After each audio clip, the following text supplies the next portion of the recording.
আসসালামু আলাইকুম ওয়া রাহমাতুল্লাহ। আপনি কি কখনো ভেবেছেন কেন আপনার জীবনে এত পরীক্ষা আসে?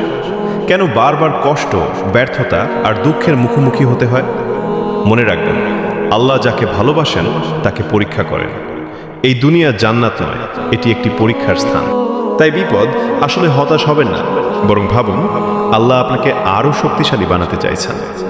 আল্লাহ তাআলা কোরআনে বলেন, নিশ্চয়ই কষ্টের সাথেই রয়েছে স্বস্তি। নিশ্চয়ই কষ্টের সাথেই রয়েছে স্বস্তি। সূরা আশ-শারহ 94:5-6।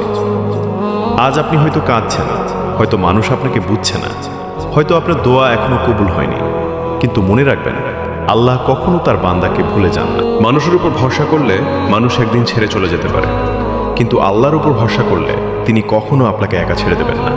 তাই 5 ওয়াক্ত সালাতকে শক্তভাবে আঁকড়ে ধরুন, কুরআন তিলাওয়াত করুন, বেশি বেশি ইস্তেগফার করুন, হারাম থেকে নিজেকে বাঁচিয়ে রাখুন।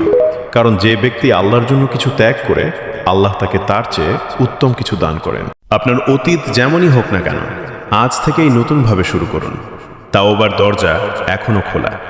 যতক্ষণ প্রাণ আছে ততক্ষণ আল্লাহর রহমতের আশা আছে। মনে রাখবেন, আসল সফলতা ধনী হওয়া নয়, বিখ্যাত হওয়া নয়।